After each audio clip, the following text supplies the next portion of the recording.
Hello friend, সুচেতনা শিক্ষাতীর্থ চ্যানেলে সকলকে স্বাগত। আজকে আমি শেয়ার করতে চলেছি ফিফথ সেমিস্টারের শিক্ষার্থীদের জন্য 2020 সালের অর্থাৎ বিগত বছরের একটি প্রশ্ন। দেখো, 2020 সাল ফিলোসফি জেনারেল ডিএসসি A1 পেপারটা, আর একটা পেপার হয় ডিএসসি A2। তো আমরা বেশিরভাগ কলেজেই দেখেছি যে A1টাই বেশি পড়ানো হয়, যেটার নাম হচ্ছে ethics, Indian and western ethics, ভারতীয় এবং পাশ্চাত্য নীতিবিদ্যা। তো চলো আমরা দেখে নেব এমসিকিউ এবং 5 নম্বর ও 15 নম্বরের যে প্রশ্নগুলো ছিল।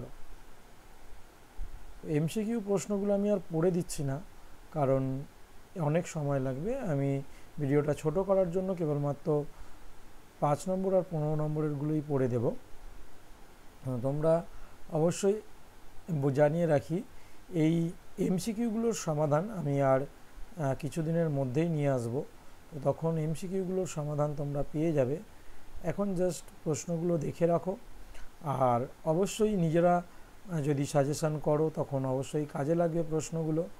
তো সেক্ষেত্রে তোমাদের সাজেশানের নিজেরা করবে, আমার সাজেশান তো থাকবেই, সেটা পেয়ে যাবে কিছুদিন পরেই। এই তো সবে সেমিস্টার শুরু হচ্ছে, এখনও পর্যন্ত ভর্তি হয়নি কলেজে, তো ধীরে ধীরে সব পেয়ে যাবে। এই সেমিস্টারে বেশ কিছু নোটসও তোমরা পেয়ে যাবে। তো দেখা যাক মান 5-এর যে প্রশ্নগুলো ছিল। 2 দাগের যে কোনো 5টি প্রশ্নের উত্তর দিতে হবে। প্রথম প্রশ্ন ছিল সকাম কর্ম ও নিষ্কাম কর্মের মধ্যে পার্থক্য দেখাও। দ্বিতীয় প্রশ্ন ছিল অষ্টাঙ্গিক মার্গ সম্বন্ধে অষ্টাঙ্গিক মার্গ সম্বন্ধে সংক্ষিপ্ত বিবরণ দাও। এরপরে আছে কর্তব্যমূলক নীতিবিদ্যা ও উদ্দেশ্যমূলক নীতিবিদ্যার মধ্যে পার্থক্য কী। পরের প্রশ্ন নীতিবিদ্যার পূর্ব স্বীকৃতিগুলি কী কী। তারপরে ছিল বেন্থামের সুখের গণনা প্রণালী বিষয়ে সংক্ষিপ্ত টিকা লেখো।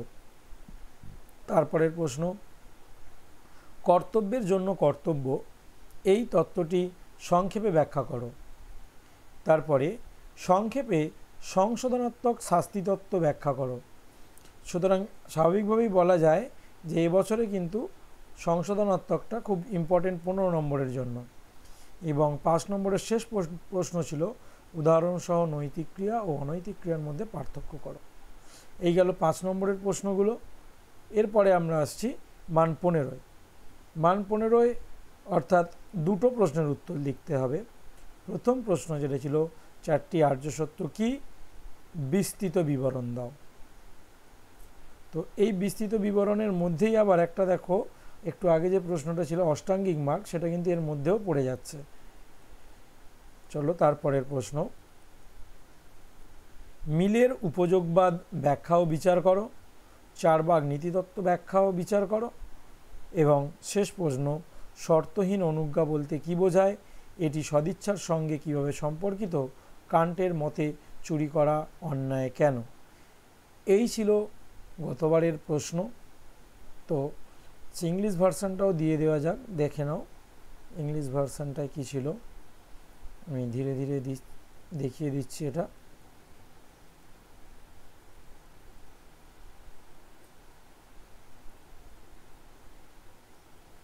তো আশা করছি এই ভিডিওটা অনেকেরই কাজে লাগবে, ফিফথ সেমিস্টারের যারা বর্তমান বছরের স্টুডেন্ট তাদের জন্য। তো সকলেই ভালো থেকো। অবশ্যই ভিডিওটি যদি উপকারে লেগে থাকে তাহলে অবশ্যই ভিডিওটি বন্ধুদের সাথে শেয়ার করো। Thank you.